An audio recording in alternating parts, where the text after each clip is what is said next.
you have to have an abundance mindset, I think, to really do it big. Now, I think you could be a minimalist, make a few $1 million, maybe even, I don't know, $5-10 million. I don't think you're going to get to 100 million being a minimalist. You know, you got to own stuff. You got to hire people, right? You got to build shit. Like if you want to make a lot of money, right? Like you got to go balls to the wall. Like,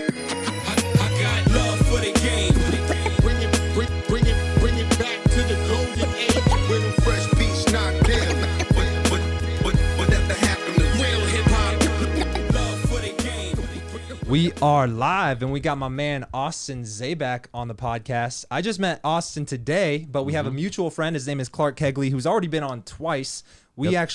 Clark and I, ironically, we found out through hanging out with his girlfriend and my girlfriend and us two. Me and Clark are very similar in personality. That's too funny. And we're like, I feel like we're the same person at times. Even the way we talk to our girlfriends and the jokes we make that piss them off. Oh yeah, for sure. And so yeah, it's really funny that you and Clark knew each other. And so when he recommended you come on, I was like, gotta have him on. Gotta roll. Let's roll. I'm excited to be here. I appreciate you having me here. Of course. It'll be a lot of fun. I'm excited to have you too. Yeah. I feel like your voice is way a little more deeper. radio. Yeah. That's what they say, you know, we'll see. Yeah. So what I know about you is very limited because it's what I've heard through Clark and kind of just a little bit I've seen on Insta and YouTube. So, I mean, I guess if I ask you about your story and stuff, it'll be a little bit classic, but we can go in any direction. Have you ever seen the Joe Rogan podcast? I have. I'm sure. Yeah. So you know how they kind of go everywhere? Yeah. The reason I started this podcast is because I didn't want to pigeonhole myself into only having to talk about one thing, which my thing was dating advice, right? For sure. And so this is more just anything and everything, bro. So me and Clark, we went deep down the alien and UFO rabbit hole. Has he ever talked to you about those? I think we have. Yeah, a little bit. Okay. Yeah. What's your opinion on all that shit? Dude, I mean, I think it's interesting. You know what I mean? They got all the shows on Netflix of like the UFO, you know, just like everything, you know how it is. Yeah. I think it's interesting. You know, I don't have much of an opinion, you know, but I like to watch it and whatever. At a certain point, you wonder what effect will this have on my life? And is it really just a distraction? For sure. And it is a distraction. And it's a good, you know, if you're just trying to like hang out, then why not? Right. Yeah. Yeah. What do you do in your free time? Because we know you obviously crush it in business, but what do you do when you're not working? Dude, it's tough, man. I work like almost all the time. I feel like, you know what I mean? Yeah. Even when I'm not working, like I feel like I'm mentally working. Like I'll try to like physically be doing something else, like whether I'm just like out grabbing a drink or whether like, you know, whatever that is. But mentally, I'm just thinking about work. You know, like literally, I like it's almost hard for me to get my mind off of work. Yeah. Well, you do several different things. So which one occupies the most time in your mind? I mean, just business in general. I'm intrigued. You know what I mean? I'm intrigued by entrepreneurship. I'm intrigued by business and how people do things. And, you know, just like overall, pretty much everything. Like I'll look at, you know, I'll go into a restaurant and I'll see, you know, something that they do or something that somebody says, and it'll give me an idea of how I can, you know, implement something, you know, in one of my companies or with my employees or, you know, whatever, you know what I mean? And so, you know, for me, I'm more of a serial entrepreneur. I mean, real estate was kind of like my first kind of sort of like bigger venture. Then obviously a lot came out of that. But at the end of the day, you know, a good opportunity is a good opportunity. You know what I mean? So you're pretty young, right? I'm 25. Just turned 25. Just turned 25. Yeah. I just turned 30. Okay. So, all right. But I've like real estate. If I was 25 or when did you start real estate? I got into real estate when I was 18. See, at 18, I didn't know shit about shit. So, like, it's crazy that your first thing at 18 was real estate. How did that even appeal to you in the first place? Well, I'd already been an entrepreneur. So, when I was like 7 or 8 years old, I moved into my grandparents' garage. I got into the pool business, actually, here in Arizona. It's like cleaning swimming pools, right? And so I'd been an entrepreneur all the way till probably 15. And then at 15, I sold that company. Got a traditional job, right? Like a 9 to 5. And I hate 18. At 15. At 15. At 15, okay. Yeah. And so, you know, but I had been an entrepreneur for 7 years already. I mean, I wasn't making tons of money, right? Were you in high school or did you drop out? No, I like got through high school barely. I didn't get good grades or anything. Yeah. But yeah, so I'd been an entrepreneur for a long time, and then I got into like the traditional world for a while. Got into network marketing. I feel like that was kind of the phase back then. I don't know if you were ever a part of like MLM, network marketing type of thing. My dad, I went to one of the meetings where they pitch you on joining, and I was 18 and I didn't know anything about anything. So I was like, Dad, I don't know. I feel like they want me to do this and I kind of want to do it. I don't know. They say I can make a lot of money. And he's like, you're good. You don't want to do it. For sure. So, that was a big thing. And I got into that. It didn't end up being my long-term thing, obviously. But I did learn a lot. I learned a lot about like entrepreneurship and like even more so like personal development, personal growth. I feel like if that was like the one thing I got out of that whole season of my life, that would be it, right? Like I read a ton of books, went to a ton of different like just like motivational, like Tony Robbins, Bob Proctor, Les Brown, Eric Thomas, like just all the OGs back then. And then so then I was kind of looking for something new, right? I was like, okay, well I need, I had the mindset, but I needed the vehicle, right? The actual vehicle to achieve wealth or to achieve like, I just wanted to make money at the time, honestly, right? Like I wanted to get wealthy or whatever. And that's how I got into real estate at like 18. Got it. Yeah. So was it kind of instant success for you, or did you have a little bit of a grind and some failures along the way to start? Yeah. No, I mean, it was a grind. I mean, like there was nothing instant about not even till this day, you know what I mean? I mean, everything I do is a grind. It's never, it always sounds great on paper. It sounds great in my head. Right. But once I actually like go to do it, it's difficult. It's challenging. Everything's challenging. Nothing. I feel like success isn't linear. And if somebody says it is linear, then I think they're probably lying. Definitely. Yeah. That was the biggest thing for me when I got into online marketing. I've told this story before on the podcast, so I won't go super deep into it. But I dropped out of dental school, so I moved to Arizona for dental school, got accepted. I'm technically half a dentist because I passed the first part of the boards. And then I dropped out to do online marketing because Jason Capital, he actually, I was at his house in the Hollywood Hills and I was like, yo, I kind of want to do this online marketing thing. I already have an ebook, but I was kind of, they say in college, you can do two of the three things. You can get sleep, you can have a great social life, and you can have good grades. You can do two, but you can't do all three. Right. And so for me, I was trying to learn online marketing, and I was getting good grades, and I was going out, but I wasn't getting any sleep. Yeah. And so I had reached a breaking point, and I basically told him, I was like, yo, I don't know what to do. My grades are still up, but I'm spending most of my time doing this. And he opened my eyes. He's like, dude, just drop out. Yeah, for sure. I love it. No, I love it. And that's the thing, right? Like you don't need a college degree. I mean, like, I think if you want to, if you want to go down that route, then cool, good for you, right? But you don't need it anymore to be successful, right? Like, and that is, kind of the newer generation, I feel like, of people. I think I even read an article the other day where somebody, I think it was like Elon Musk actually, or I think it was like either Elon Musk or it was like Bill Gates was like released an article and they were saying that like they don't even, their company, I think it might have been Tesla, it might have been like Elon, doesn't care that much about a college degree anymore. Like it's more about life experience, it's more about like there's like this list of other things that they looked at, but like a college degree wasn't one of them. Yeah. Sometimes I feel like I told you I used to work for Dean on his team for like 6 months, and this is after I'd already started making some money online. For sure. So that was kind of my experience going in, and it actually reached a breaking point at like 6 months to where I was like making $10K a month for myself, making a fraction of that working for him. So, but at the time, I remember he was like, oh, I just realized nobody on my team has a degree. And I was like, sorry, I got a college degree and I was in dental school. But that's I'm funny. here. Yeah, that's funny. Dean's a good guy. Great guy. And they do a bunch. I'm sure you learned a lot. Right, like doing a lot of like they're really big in online marketing. They do. Dean's like with Tony Robbins now. Oh yeah, they're doing I think with Tony and Russell Brunson, right? Doing the Mastermind.com and everything like that. Yeah. So I bet you learned a lot. Well, when I was there, I had probably left months, like a couple of months right before they turned it into Mastermind and launched all that. So I saw the building process of all of that. And when I was on his team, I was doing a lot of anything that was continuity, like a recurring subscription. That was kind of like my role. But as far as learning a lot of things, like up until that point, it was just whenever I would run into guys like Jason Capital again, like we'd talk for a little bit and then he'd give me a quick advice and then it'd be on. Yeah. But in general, it was just like trainings online, but no real like mentorship, no real feedback, no just like seeing other people doing other things in online marketing. And so when I went there, I got to work with Brian every day, with Ryan every day, and seeing how they operate. And especially Ryan, he's insane. Oh yeah.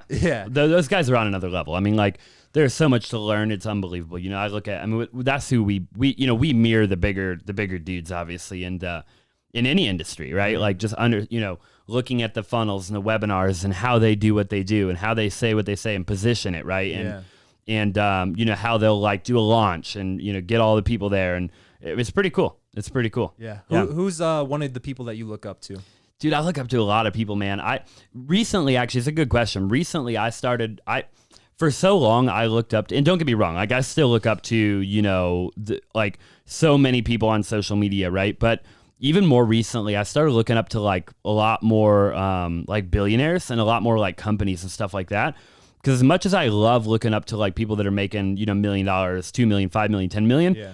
I feel like still that some of the decisions that they make are different than the decisions that people that are running a multi-$100 million or billion-dollar a year organization would actually make. Yeah. So, you know, now I try to like, now again, obviously like I'm not anywhere close to that, right? But, you know, in terms of like looking at them to see like what decisions they make and how they do things and how, you know, the just like things just don't affect them, right? Like you'll look at Elon Musk, you know, he tweets a tweet, you know, that his stock price is too high, and in a matter of a day, it drops by 10%, right? Yeah. And he doesn't give a shit. I don't know if I can excuse my French, Dude, but all the fucking time. Yeah, I love it, dude.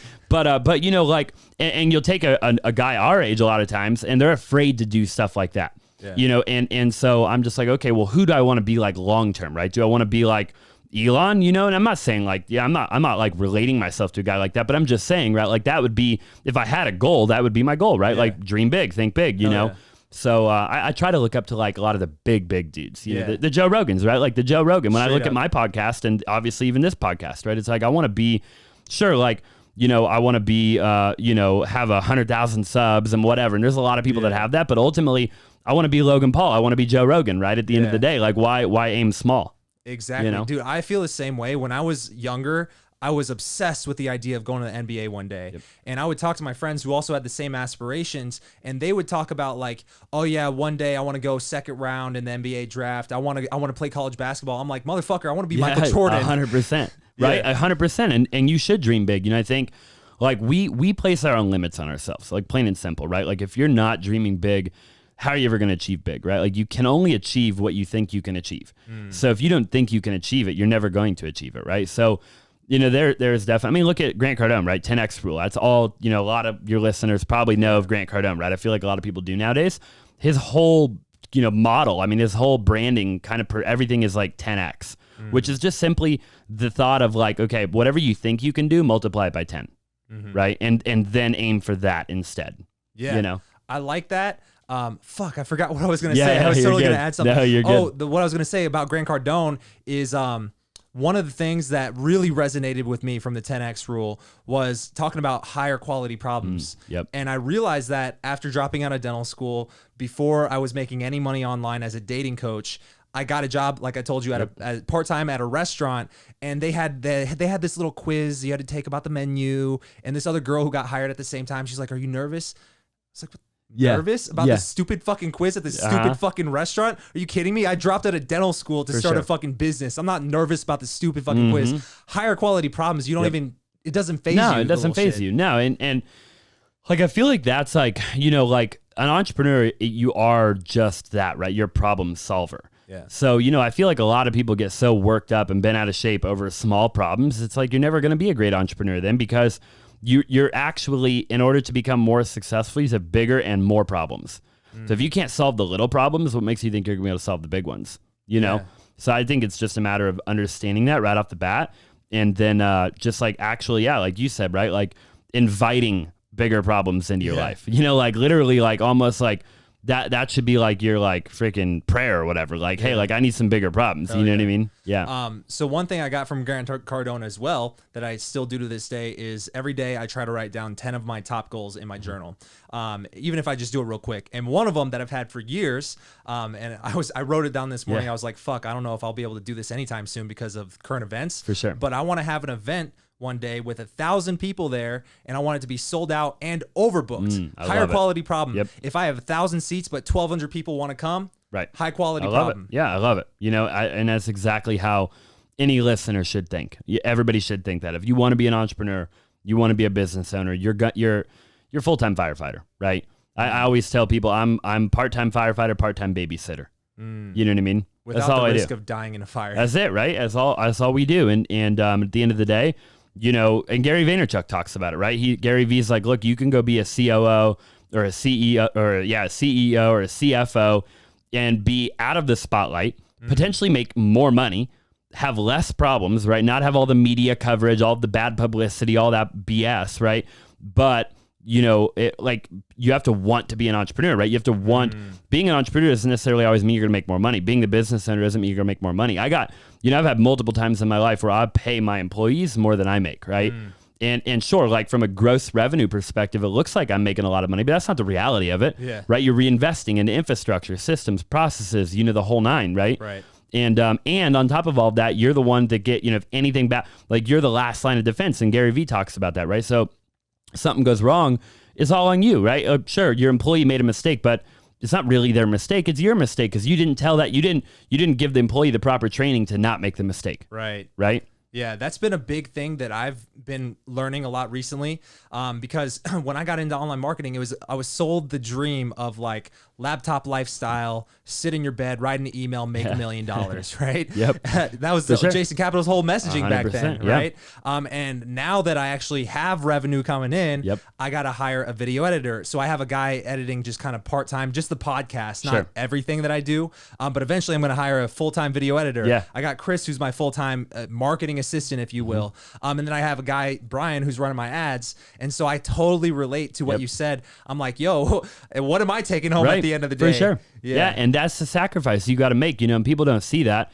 Everybody, and again, it just goes back to like the highlight reel and all that crap, right? Like people see the highlight reel, they see the travel, they see the fancy car, the fancy watch, and, and ultimately they want to be you, but it's just like, and I'm not complaining, right? Like, like that's the last thing I'm doing. I'm like very grateful for everything, but you know what you're getting yourself into, right? Know what you're getting yourself into before you just look in awe at these people and want to be them, because, a lot of people, they don't know what they're asking for. And if they knew what they were asking for, I think a lot of people would make a different decision. That's why you have a lot of people that end up quitting, right? Because they didn't really fully understand what that looked and felt like. Yeah. Yeah. One of the things that I've been recently intrigued with, now that I've been interviewing people on my podcast, because the people who I've interviewed so far, I think you're technically like, I don't know, we're less than 15 episodes in, right? But most of the people, they've had at least some level of success in their life. And I'm not saying you have to have success for me to interview you, but what I've noticed is like, what we have in common is something that I don't know if everybody has, which is when we face resistance or a fire, like you said, we get the motivation and just overcome it. Right. Simply because we want to overcome it. Yep. Whereas I feel like most people, they just give up or they stop. So what do you think it is that kind of sets those people apart? What causes someone to be the type of person who wants to overcome it versus the other people? I mean, I was talking to a buddy about this last, and it's a great question. I think there is a part of it that you've got to be born with, right? Like I think you can develop that characteristic trait, but I do think on some level you have to be born with the desire, right? Like that burning desire to do stuff like this, right? And I think, at the end of the day, if you're not born with it, and, I think it is going to be a little bit tough. I think you do. Now, I'm not saying, right, like if you have a little bit of it, you can develop that, right? And you can blow that into some, massive thing. Yeah. But because it's tough, man. Like it's basically the toughest thing you'll ever do, actually. Like there's nothing tougher on the planet than to be faced with the challenges on a day-to-day basis of running a company, running an organization, paying employees, having infrastructure, like the whole nine, and the scaling of all of that.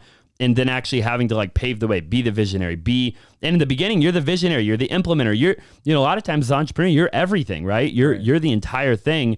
And that's a difficult thing, right? Like if you're not, if you don't have that burning desire to win, then, I mean, I guess the only other alternative is like, if you have like a massive, like why, right? Like you need like, your family, your mom, your dad, your whatever, you know what I mean? Right. And, you need to make it happen, right? Like you're literally, your back's up against the wall. You have no other choice.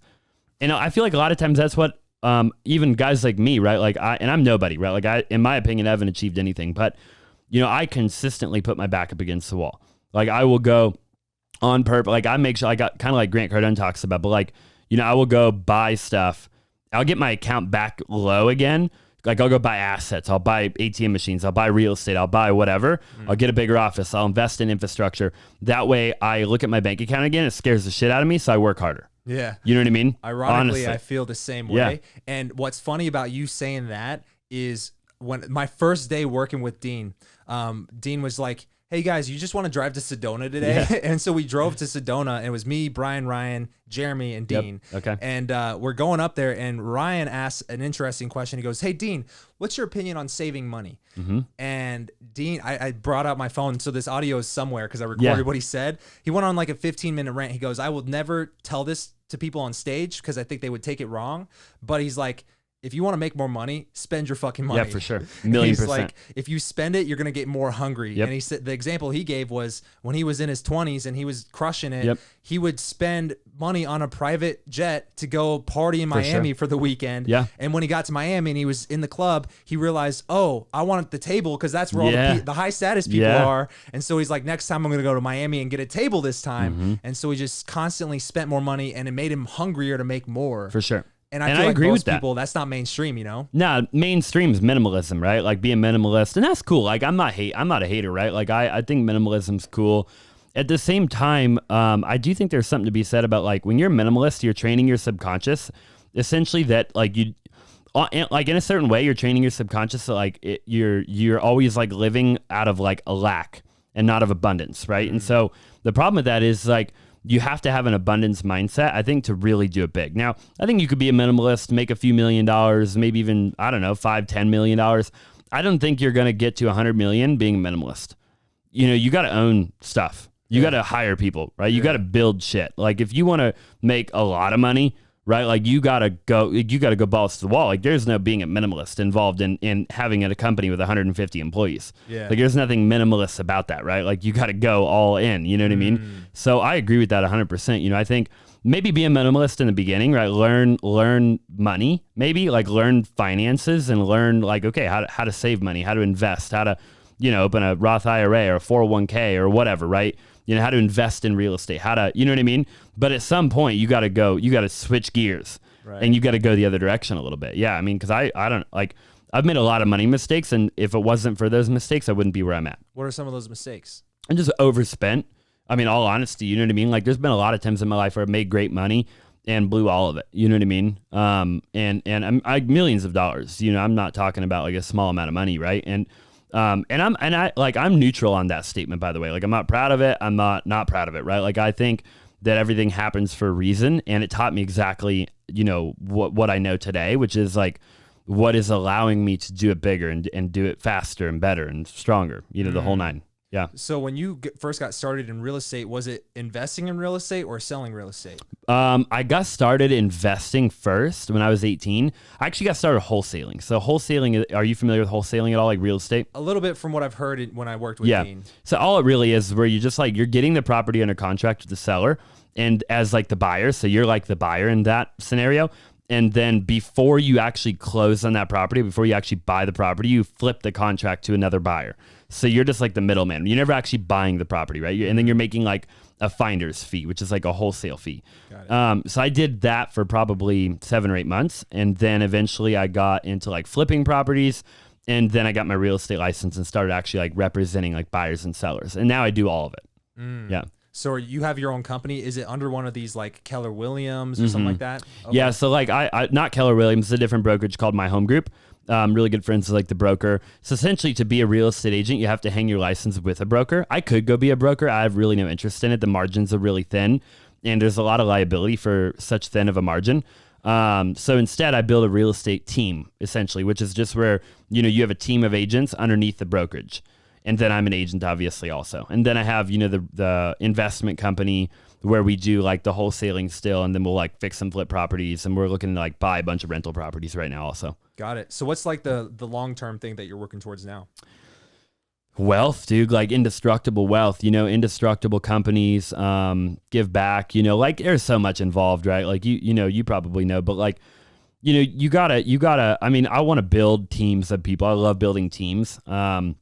But I think just like reach the masses, you know, be massive on social media, provide value, you know, give back to the world. At the same time, like make a lot of money, build cool companies, do cool stuff, you know, and it's like in real estate, I'd love to own, I mean, Grant Cardone owns 10,000 properties, wow. You know, so he has $1 billion worth of real estate, wow. You know, and he really did that in the last decade. Cause when you look at 2008, he went bankrupt, essentially. I don't know if he actually went bankrupt, but he was like dead. He was broke pretty much. It was what he says, right? It's his words, not mine.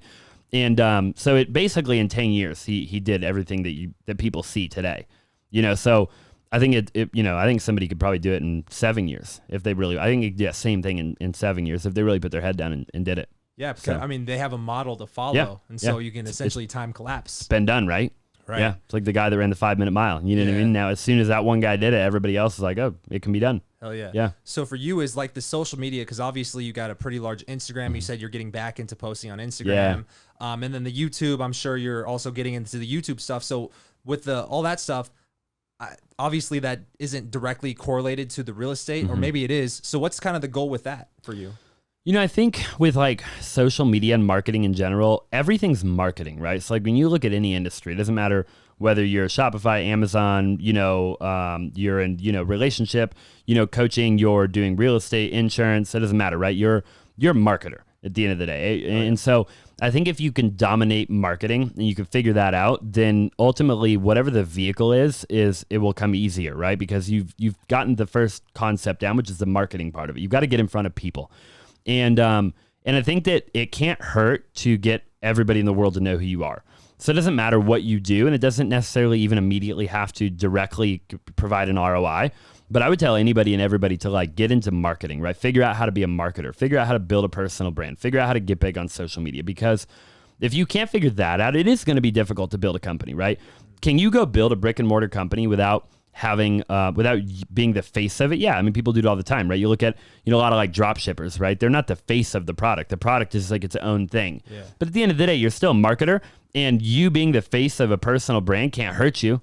So the way that I look at it is when I look at social media, Instagram, YouTube, TikTok, whatever, I can't find or think of a reason not to get big, right? I think only good things will come out of that. And I think if you can manage doing that and doing your main hustle, right, whatever actually makes you the money initially, then do both, because eventually, the amount of people you can meet, look at us, right? We got connected through a guy, Clark, right? Clark Eagley. And I met Clark. Keegley, yeah. What is it? How do you actually pronounce it? Kegley, yeah. I just thought about Kegels when you said that. I think I biffed that in our interview with him too. But yeah, so, I met him through Instagram, right? But I found him on YouTube. Then I met him. I hit him up on Instagram because he had less followers there. I figured he would notice me better there. You know what I mean? And but anyways, social media. I mean, I was talking to a partner of mine last night. It's like everybody in our office we've pretty much met through, in one way or another, social media, right? And so that's kind of why we do it. I don't know that I have like an exact like, oh, I want to, get 1 million subscribers and then I want to do this, and this. It's not really like that for me. It's more like just provide value. And I think if I provide enough value to the world, I'll gain the following, per se. And then through that, I'll get to meet more cool people like you, get to be on more podcasts, and then ultimately just have more opportunity. And with more opportunity, I'll be more knowledgeable, have more wisdom. And then with all of that, I'll be able to start more companies. I'll be able to do more stuff. Yeah. Yeah. What interests me about meeting someone like you is I feel like your strategy is different than what I've felt like I'm capable of, right, in the past. And I think it's just a different strategy because you start a company and then you're doing social media, you got a podcast, you got a different YouTube channel, you got a different company, you're doing real estate. And me, I'm like, yo, if I divide my focus, I won't get anything done. So like, is that something that you feel like is just your personality, or is it something you've had to work on yourself? Like what motivates you to just start another thing and another thing and another thing? Yeah, I mean, I love the question. I think for me, I'm in my heart, like I'm a serial entrepreneur. It's very. What does that mean when you say that? I think it means that like I probably like the best way to describe it would be like I can't slow down ever. Like when I slow down, I'm depressed. Like honestly, like if I chill and watch Netflix for like an hour, I genuinely feel like a failure. Like I could have millions of dollars in liquid cash in my checking account, watch Netflix for an hour and feel like a total failure. Right. And so, for me, it's more about like the moving, right? Like I got to go all the time. And if I'm only doing one or two things, it doesn't keep me busy enough, right? I got to be busy. I got to go. Yeah. And so I don't start like a new thing all the time. I try like, so to your question, I guess I I have had to work on that, right? Because if I just said yes to every opportunity, that's not good either. Like you don't want to do that either, right? And so for me, I got to be very careful. I can't spread myself too thin. And I think what has allowed me to do what I'm able to do is it's just my team, bro. Like honest and truly, like if I didn't have the team that I had, I wouldn't be able to do 10% of what I do. Like straight up, right? Like 100 times out of 100, you know what I mean? So, I think if you want to do more than one thing, you just have to have a good team. You can't do it by yourself. You just can't, right? Like it's not going to happen, right? And so, that's why I do think like starting with one thing, I think Gary Vee talks about it, right? And there's even a book called like The One Thing, I think it's even a real estate book. But it's written by Keller Williams. Yeah, it was. Yeah, I haven't read it in a long time, but I knew it was like somebody like that. Yeah. But at the end of the day, like I think that concept is valid, right? I think in the beginning, as an entrepreneur, you should do one thing, because I think if right off the bat, like you try to do 7 different things, you're gonna fail. Yeah. Right? Like it's too difficult. You know what I mean? But I think if you master one thing, you start making revenue, right? And you got revenue coming in. You have enough revenue to hire somebody that's really good that you can delegate a lot of that work to. Yeah. Then that kind of serves a dual purpose. Now you're contributing to society, right? You're getting to feed another family. You're getting to delegate, right? You're getting to learn the actual art of entrepreneurship and then how that all works. And then you're able to kind of pivot and focus a little bit of your energy, even if it's 10% or 20% of your energy on a new venture, a new project or whatever, that maybe even goes hand in hand with your first thing that you're doing, right? If you look at my life, I have, 2 real estate companies, an ATM company, which is essentially real estate. If you look at it, right, I own the real estate and I control the paperwork, right? Got it. It's just real estate is all it is. And then I do marketing, right? So in a nutshell, I do real estate and marketing. So it's not like I own a restaurant and a real estate company and like an aquarium, right, where I sell like goldfish and stuff like that. I try to be very careful of what I take on, right? Got it. But it is the team. So sorry for the long answer. To anybody and to you or whoever, right, that is looking to like do it really big, just like get good people, man. Yeah. I guess the best thing. It's the hardest thing too, by the way, to do. Like you'll never do anything. I was going to ask you that. That was going to be my follow-up, because that's been my struggle, is finding competent people who are good, but who are also motivated to work for me. Right. And I guess my experience of building the team is something that it's probably the next skill I'm working on, is building my team out. But I've had different people, like I went through 3 video editors in 1 month last year because just none of them were paying any attention to the detail the way that I would. And I felt like even that's kind of a mistake, like doing it the way that I would, which is something I had to learn the hard way. Right. And then the boot camp I kind of briefly mentioned, I had a whole team and we all went out to a team dinner afterwards. And it was just like they were there working for me basically that weekend. And then I had a closer, and that was essentially it. And then like someone to help me like with the assistant stuff. But I wouldn't have been able to do the boot camp without the team.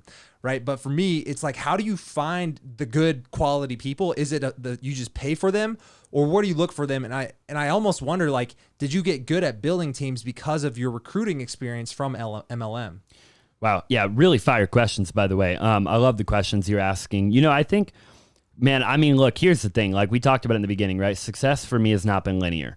So I till this very day, to be very clear, I still make a lot of mistakes, even with this particular subject, and I definitely am not perfect. I will say I've hired hundreds and hundreds of people, you know what I mean? If not, like for sure, hundreds and hundreds.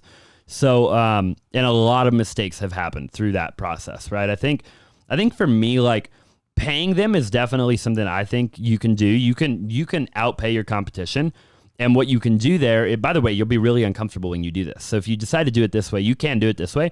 You will be uncomfortable in the beginning, right? Because you're actually going to be overpaying for, and you're probably not going to really have the revenue at the time, right? Because you're going to need somebody before you're like, and it's always that like weird like time, right? It's probably at the phase where I'm at right now.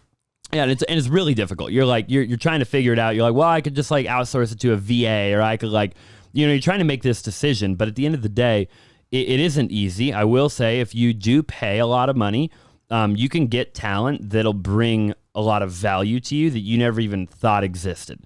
So I've hired people before where, they were so good in just life and whatever area, that I was looking to hire in, that they brought so much value to me. I didn't even know that existed. Like I'll hire people where, they will be like, they'll come to the table with the table. And it's like, I wasn't even expecting that, right? So there is something to be said about that. And I think that is a really good way to do it. I think not paying people enough is definitely, look, at the end of the day, we live in a world powered by an economy, right? All monetary. Everything that we do is monetary, right? Everything, it's the exchange of money. That's just the reality of the world we live in. So, if you don't pay enough money, people aren't gonna, they're eventually gonna they're gonna be over it, right? Yeah. If you overpay, people are gonna struggle leaving you, right? Because even if there's something they don't like, or maybe the environment's not quite on point, or maybe, whatever the case is, they're gonna look at their paycheck and they're gonna have a hard time leaving you, right? And I'm not saying that, like, take that for what it's worth, right? But I do think there is something to be said about there, and genuinely, like, hooking people up, like making it a win-win, right? Other than that, man, like, I just think finding good people in general, that have integrity, that do the right thing, like, that's all I really look for anymore. The right values. Yeah, like, if they don't have the same values as you, it's not going to work. I've hired so many people where they were great at sales, so they were great on the phone, you know what I mean? But their values weren't there, unfortunately, right? Doesn't make them bad people. Their values just didn't align with our values. And they were great on the phone. They were great at sales. But ultimately, a lot of times they had an ulterior motive, or they just didn't last long in general. They wanted to go do their own thing. They wanted to go become my competition, right? And that's not always a bad thing. But at the end of the day, you're trying to build a company, right? You're not trying to train your competition. So I think finding people that have good values, good morals, you'll ultimately, hopefully your retainment, like, you'll be able to retain a lot of those people, right? Your retention rate, I guess you might say. That's one of the things that, and I'd be interested to hear your take on it, because I noticed that, and Dean obviously knows a lot about business, but if I could say one thing that I wasn't sure if it was the right decision, because when he hired me, he started talking about, like, here's my hiring process, and he would talk about it at his masterminds, and his strategy was finding entrepreneurial people.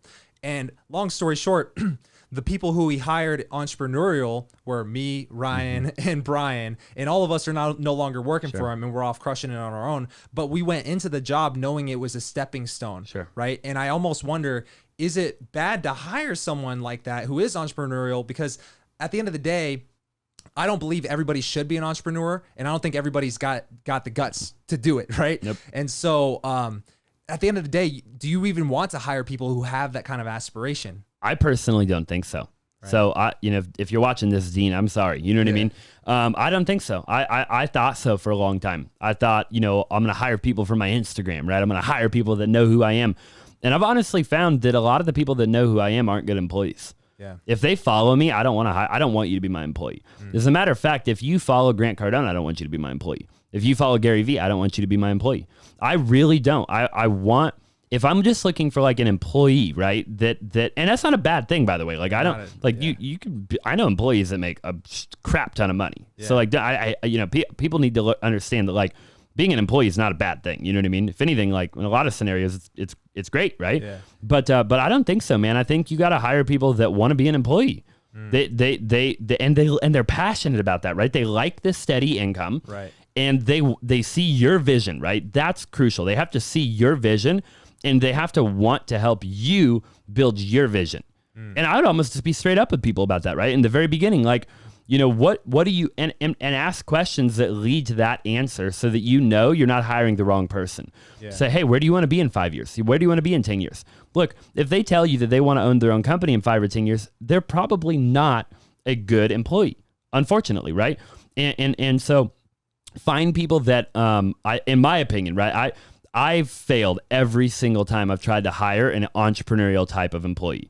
Every single time they leave me, and ultimately all the training and the support and everything that I give them, it's not like time wasted. I don't want to say it's like time wasted, because I like helping people and stuff like that, right? But at the end of the day, it is kind of like a step back when you're just trying to do is, like, build a company, right? Like, and it's hard when you got to train somebody new all the time. So I wouldn't hire entrepreneurial people. I totally agree with that. And I guess now that I'm kind of trying to put myself in the mindset of whoever we're hiring, I almost think for the people who are happy being the employee, my parents, perfect examples. My mom is in her 60s and she just wants a steady paycheck. She wants security and comfort.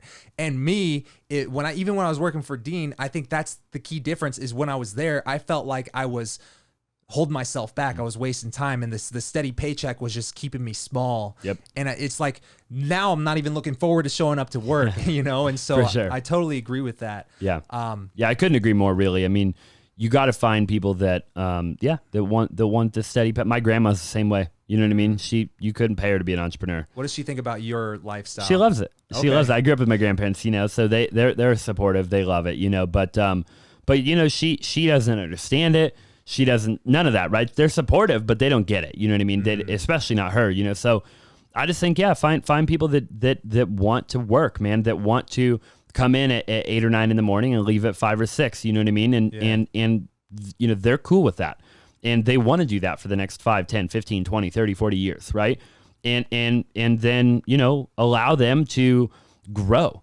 I think with employees, it's understanding, okay, do they want to be an employee? Are they an employee, right? Like maybe even giving like I've used like disc profile tests and stuff in the past. What's your opinion on the disc I profile like it. I think test? it's good. Yeah. Okay. I think it's good as long as they're not like cheating. I mean, for me, if you were an employer and I really wanted a job with you, I'm too good for the disc profile test. I don't mean that like in an ego way, but like I will tell you what you want to hear to get the job, right? Right.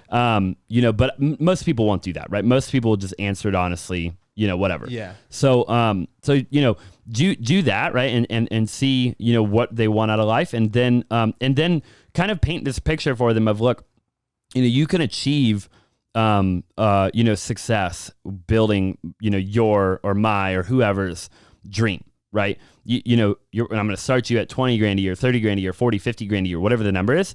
But, you know, paint this picture of like, look, you know, you could eventually be a COO of my company, or you could do this, or you could do that. You could be like a marketing director, or you could be whatever. And you could make 80, 100, 200 grand a year, because they can, right? Yeah. And I think painting that picture for them allows them to be their own creative without having to go create it. Does that make sense? Like they can be a creative inside of your organization. Yes. Right. And they'll take pride in that, and they'll actually, what you'll find is you can get employees that go above and beyond. You can find employees that'll stay late and show up early because they feel like they're contributing to something that will actually impact their pay and their long-term lifestyle without actually having to own the company. You know what I mean? Yeah, totally. Like, so in the last year, I've had technically like 2 different assistants. So the first one, he was my closer, helped me sell the boot camp and stuff. He actually had to go back to take care of his mom because his mom had some health issues, and he actually brought me Chris, which is pretty dope. Very cool. And that's Chris would be the first one to tell you, I talk nonstop, and I'm always I have no filters. So what's going on up here is coming out, you know? Sure. Yep. And so with me, I'm like you, I'm always thinking about my business. What's next? What do I do? How do I grow? And so for him, he's always hearing my vision, and he's so bought into it. Same with James. They get so bought into the vision to where it becomes fun. And even like you mentioned, the time thing for me, probably the last 2 weeks since I started the podcast, I've been going nonstop from the moment I wake up to the moment I go to sleep, and I don't even want to go to sleep. Yeah. And for me, it's like I don't even think about time. And I'm sure even for Chris, he's here longer than most typical employees would be here because he's trying to help me build this cool thing that we're trying to build. And guys like that, man, like, you know, dude, they'll achieve all their dreams. Because the thing is, as long as their dream fits inside of your dream, you're good. It's a win-win, right? So the entrepreneur's dream just has to be big enough for all of the employees' dreams to fit inside of the entrepreneur's dream. You see what I mean?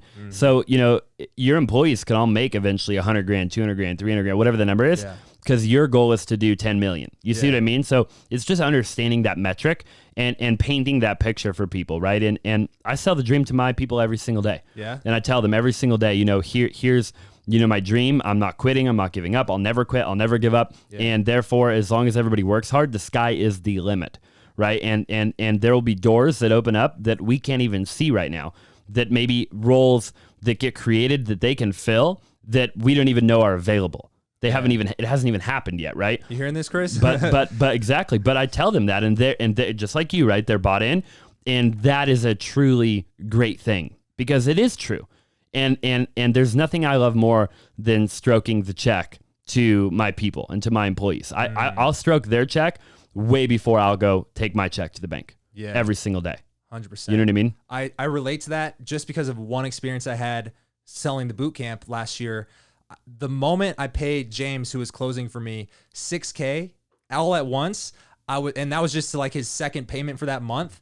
That was actually, I felt better than he did probably in that moment, because I was like, yo, I can actually do this and pay this guy a lot of money to work for me. Isn't that cool? It's such a good feeling, dude. There's nothing better than like serving other people, man. I mean, I've done a lot of cool things, and it feels cool for a moment, right? And whatever, you buy a cool car, a cool watch, go on a cool vacation, but there's nothing better than watching your team hit their goals. Yeah.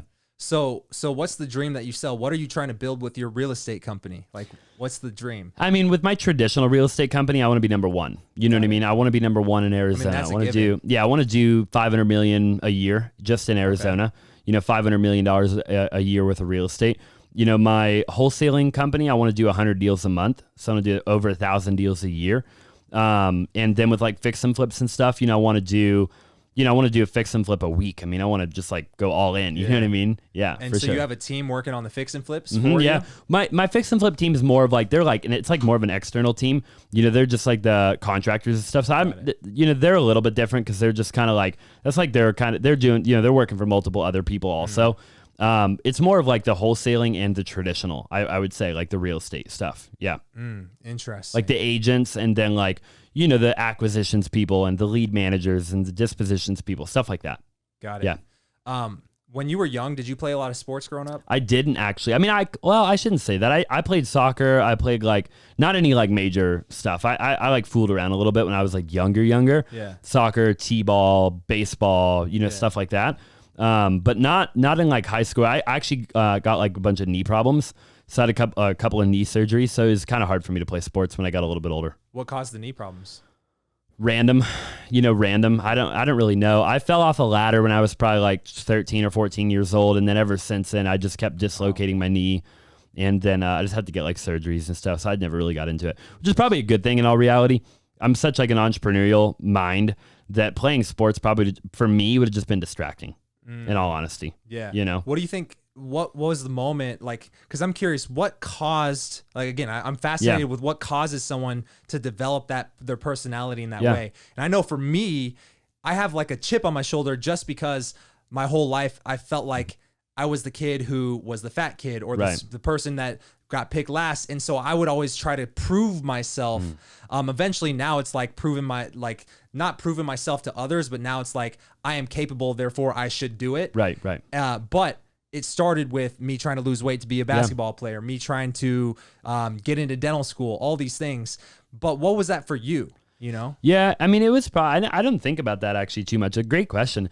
It was probably proving myself also. I think, like, I do think that there are entrepreneurs out there that start like a company that they're passionate about, and they go off to sell it, for $100 million, whatever, right? And that's cool. I also think there's other entrepreneurs that just, in the beginning, they just want to get rich, dude. Like, they just want to get wealthy. And I don't think there's anything wrong with that. It's nothing to be ashamed of, right? So for me, I just wanted to be wealthy, man. I mean, I had a lot of family members that were wealthy that were very selfish. So I never got anything. I never saw anything. None of that, right? And I always just wanted to be like them, but not be like them, if that makes sense. I wanted to prove to them that I could do it, I think. And but I didn't want to be them. I didn't want to have the same characteristics that they had. So I think I just wanted to prove like to the world that I could do it. And I think still to this day, like I do have a little bit of a chip on my shoulder. I don't think there's anything wrong with that. I think, I do want to prove to the world that I can do it. Not that I really care about their opinion, but more along the lines of like, I just want to prove to them I can do it. And then if you like it, cool. If you don't like it, cool. You know what I mean? Yeah.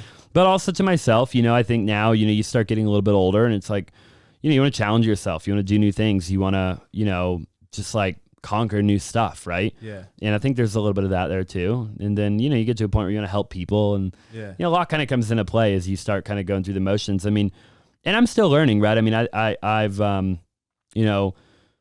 like I always thought that if I was where I'm at right now, like I'd be like, just like this perfect, happy individual. And I'm not, I'm not perfect. I have bad days.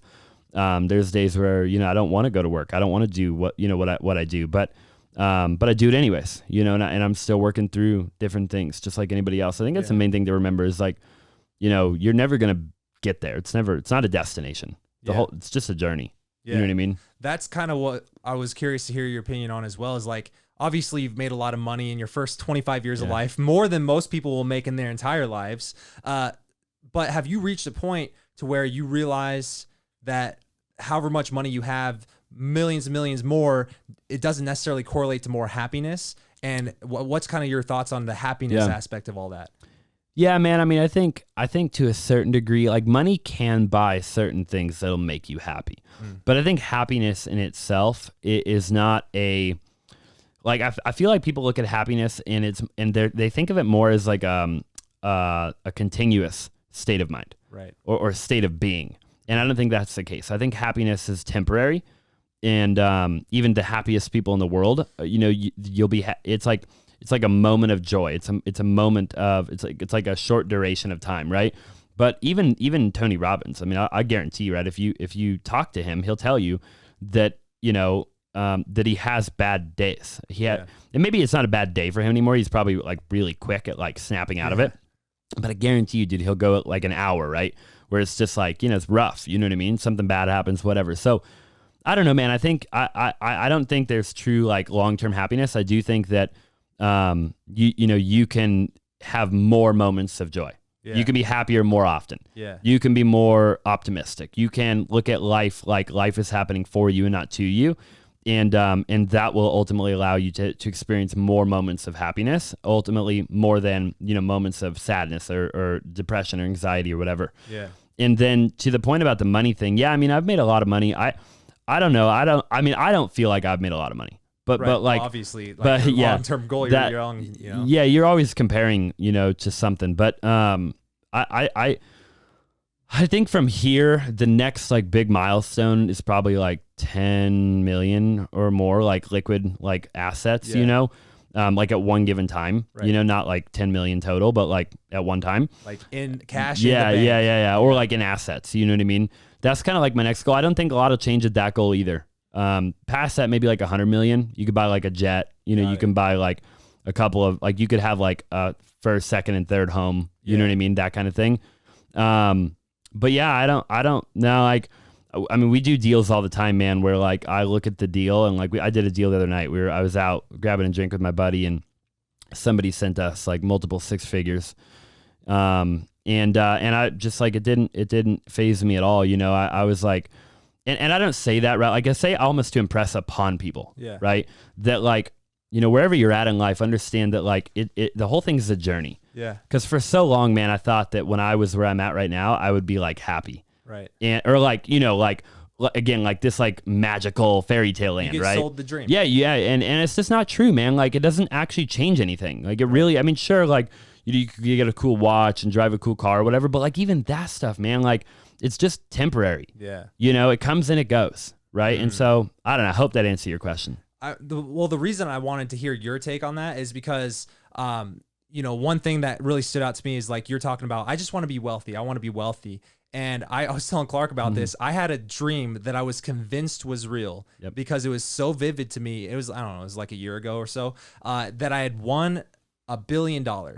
And in the dream, have you ever heard like in your dreams, you're not able to read things? It's like a sign. Yeah. So I thought this dream was real because in the dream I had won $1 billion just by chance. And I looked at the little ticket that they handed me and it said Mega Millions on top of it. Maybe it was because it was a logo. I could read it in my dream. Yeah. But in my opinion, I was like, this can't be a dream because I'm reading this thing right now and it says Mega Millions.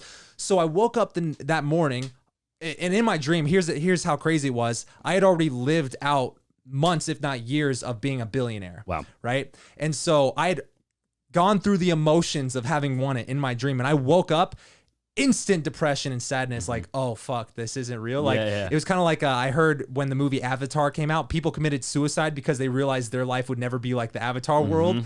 And so it was kind of like one of those, like, fuck, I didn't actually win $1 billion. And so I was like, how crazy would it be if I looked up the Mega Millions lotto right now and it was at $1 billion? Yeah. So I Google it and it's like 4 a.m. and I'm like, holy shit, it was at $1 billion. It's like the first time in a long time that it had done that. So I went and bought a lottery ticket and I was convinced this is a sign I'm going to win. And I'm not even big on the law of attraction stuff, but I was convinced I had already won it. And so what I realized, because Clark asked me, this is why I told him about it. He's like, what's your number? If you had a number where you'd be like, all right, I'm done. I'm just going to chill. I realized that even when I had processed being a billionaire, I was already scheming what I would do next to make more, you know? Yeah, you're an entrepreneur, right? You can't, dude, money's just like the byproduct, man. You know what I mean? It just so happens that like when you do what we do, you make money. But it's, once you have a little bit of that, you realize that, and you realize that money doesn't change anything. I work way harder than I do now than I did back then, and that's not going to change anytime soon, right? It's not ever going to change. If I could have 100 million in the bank right now, dude, I'd still be doing this podcast. Yeah. It wouldn't even affect anything, right? Like it just wouldn't, because what difference does it make, right? What are you going to do? Come on, there's only so much you can do, so I don't know. That's just my take, but I completely agree with that. I think that it's the art of like the win. It's the hustle. It's the victory. It's like the hunt almost even. It's almost even more the hunt than anything, right? Like the hunt is almost more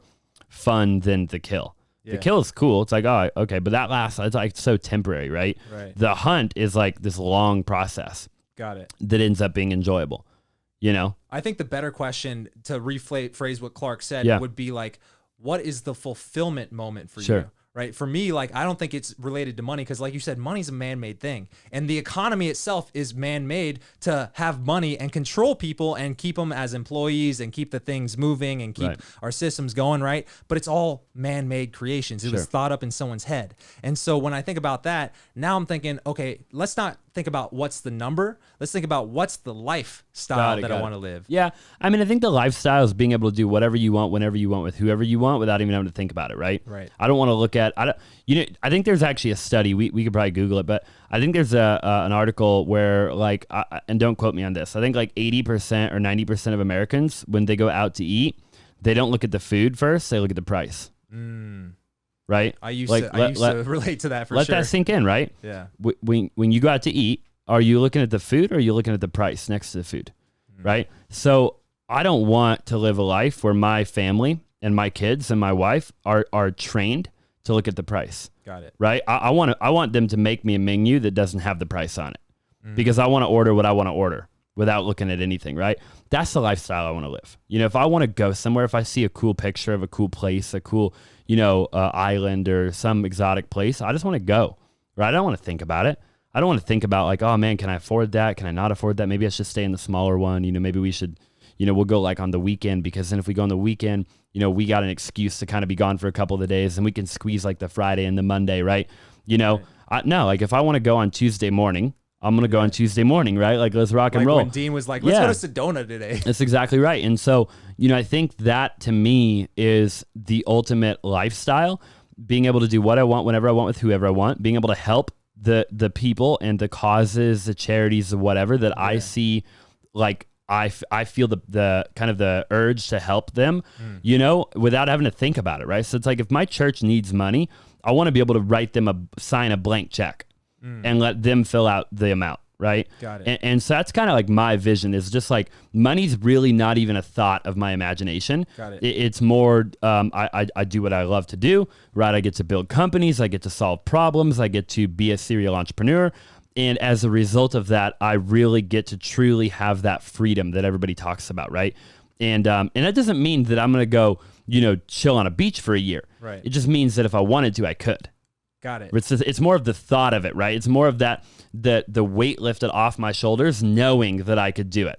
Probably in knowing that I could do it, I almost probably wouldn't even do it. But the fact that I know that I could would allow me the freedom mentally. So that's like grand scale, like macro, right? Yeah. Because it's not going to be every day that you're writing checks to charities. No. Maybe, I don't know. But maybe, yeah. But like day to day. And the reason why I asked this is because part of the reason I started this podcast is I realized, all right, what am I doing on a day-to-day basis in my dating advice business? I'm writing email newsletters. I'm writing sales letters. I'm coming out with a new funnel. And sometimes I get so caught up in the work that I realize, is this really what I signed up for? Right? For sure. And so I realized, all right, well, if I could start over from scratch, what would be my ideal lifestyle? And, being a year ago, I was like, well, I love Joe Rogan's podcast. I think he lives the dope life, Yep. He shows up, he has someone, he record everything. He doesn't worry about it. He shows up, he talks to cool people. I was like, how dope would it be if I just had a thing to show up to twice, 2-3 times a week. And that's my thing. Yeah. Right. And so that's part of the reason why I started this podcast, is because I'm thinking 20 years from now,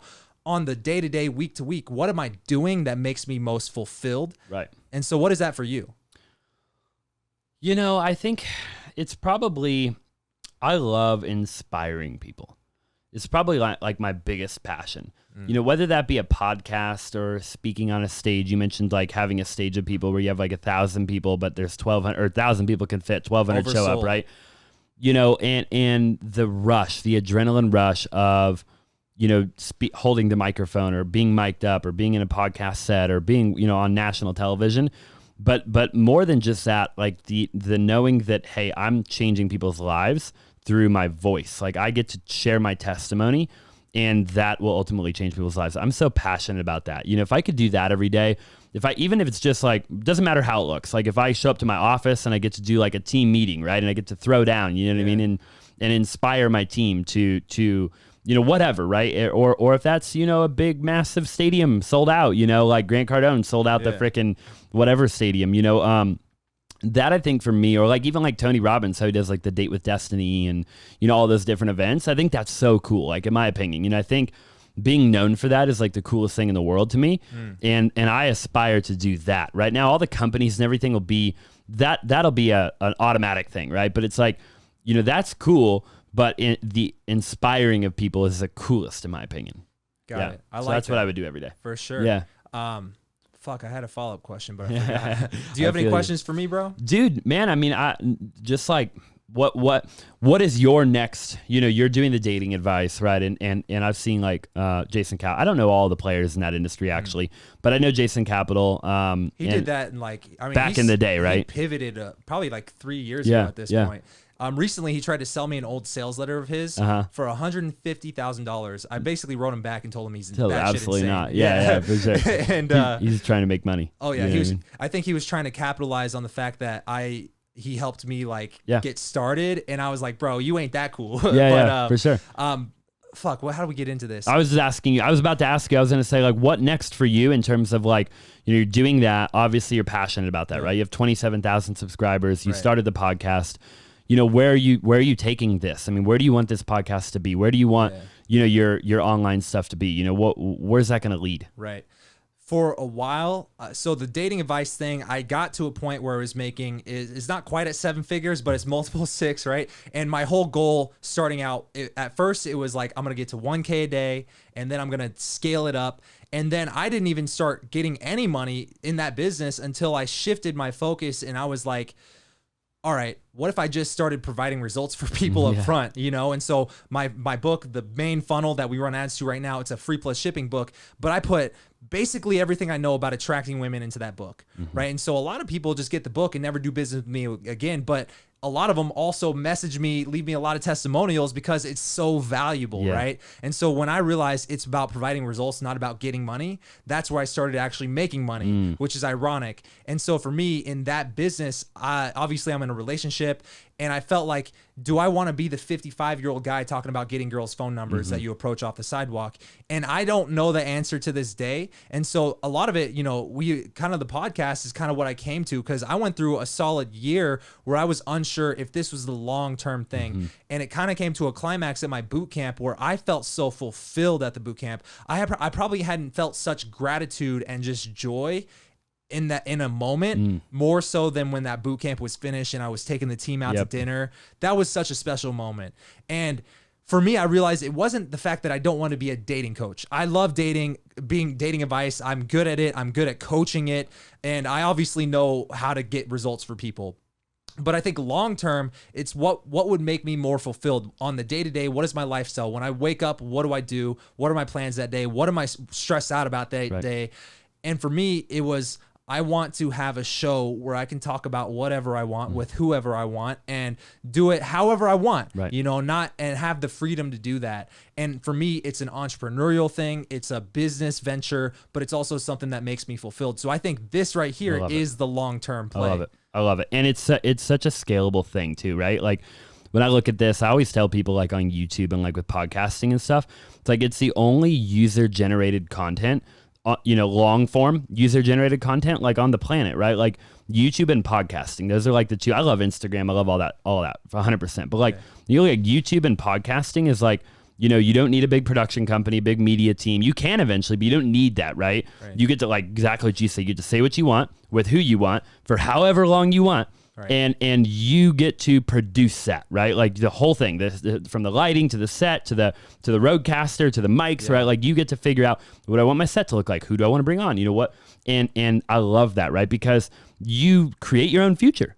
You create how many people this is going to reach. It's all in the hands of you, you know, and everything up until this point it hasn't been that way, right? TV wasn't that way. Radio, Netflix, you know, you got to go, you know, apply, or you got to know somebody. You got to know the right person. You got to, you know, and it's just like, I think it's really cool times that we're living in. And props to you, bro. Props to you for doing this and having, you know, the mindset that you have. I think you're doing it from a very pure place. And I think for that reason, you get a lot of amazing people on here that'll hopefully inspire, you know, eventually millions of people. I would love to see that for you. And I would love to have you on my podcast sometime. So we'll definitely have to coordinate that as well. Dude, your set is on another level. I appreciate that, bro.